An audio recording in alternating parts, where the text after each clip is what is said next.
नमस्कार प्रिय मित्रों, आशा करता हूँ आप सभी कुशल मंगल होंगे। आज जो हमारा विषय है वो ये है कि ग्रह मनुष्य पर कैसे चढ़ जाते हैं।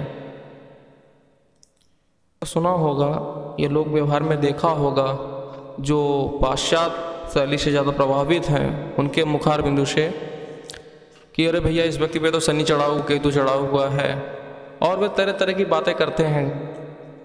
और ऐसा भी देखा जाता है कि वो कहते हैं कि अरे हमारे शरीर पर अगर एक चींटी भी चढ़ी तो हमें तत्काल मालूम पड़ जाता है ये। लेकिन ये तो जो ग्रह हैं वह करोड़ों अरबों टन के भार के बराबर होते हैं। अगर ये इस व्यक्ति पर चढ़ जाएगा तो इस व्यक्ति की स्थिति क्या होगी, इसकी क्या दशा होगी। ऐसी तमाम तरह की भ्रांतिजनक जो बातें हैं वह हमारे लोग व्यवहार में देखी जाती हैं अक्सर। तो उसका सच क्या है यही मैं आपके सामने लेकर के आया हूँ। क्या वाकई में ग्रह हमारे ऊपर चढ़ते हैं?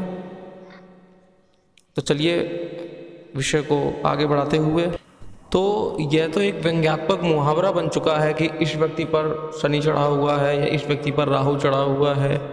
इसका सीधा सा मतलब यह होता है कि इस व्यक्ति पर शनि की महादशा चल रही है या इस व्यक्ति पर राहु की दशा है। सीधा सा मतलब ग्रहों की दशा से है।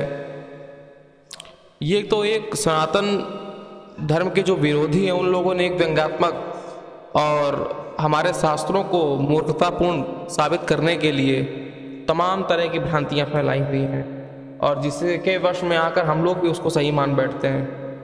अब जैसे ये आप ये मानिए कि पाप और पुण्य किसी व्यक्ति को डंडा लेकर मारने या बचाने नहीं आता है, किंतु ईश्वर के न्याय से पापी की बुद्धि में विकृति आ जाती है, जिससे वह अपनी हानि के लिए स्वयं ही कुछ ऐसा कर बैठता है जिससे उसके कार्य निरय हो जाते हैं, अपने कार्यों में असफल हो जाता है।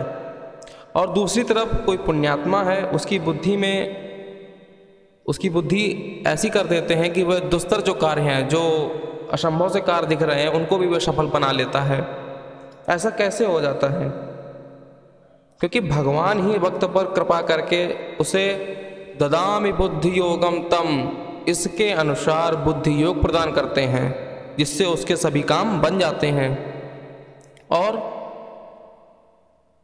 दूसरी तरफ जब भगवान रुष्ट होते हैं तो बुद्धि नासात प्रणशति, इसके अनुसार बुद्धि क्या छीन लेते हैं, जिससे उसका नाश हो जाता है।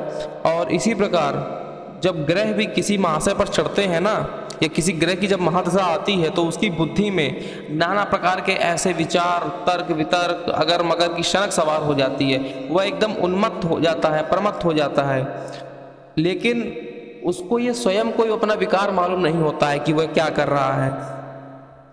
जैसे आपने जो विक्षिप्त लोग होते हैं या जो पागल लोग होते हैं उनको आपने देखा होगा, तो उनको खुद को नहीं पता होता, वो कभी नहीं कहता कि मैं पागल हूँ। लेकिन तो दूसरे लोग होते हैं, वो उनकी बातों को देखकर, उनकी बातों को सुनकर, उनकी हरकतों को देखकर वो तो तुरंत तत्काल ही भांप लेते हैं कि अर्ध विक्षिप्तो अयम, कि यह तो पागल व्यक्ति है।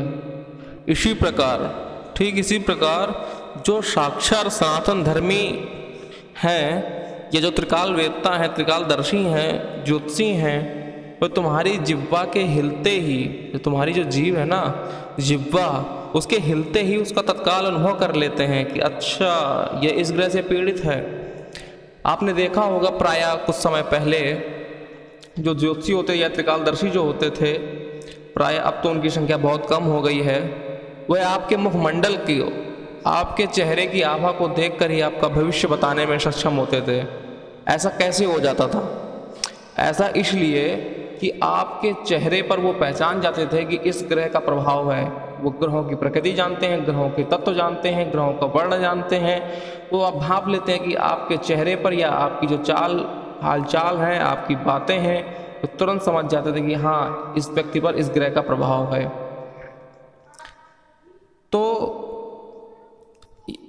हमारा जो विषय था, हमारा विषय यही था कि जो लोग हमारे शास्त्रों का व्यंग करते हैं या उन्हें हमेशा नीचा दिखाने की कोशिश करते हैं, उनका मजाक उड़ाते हैं।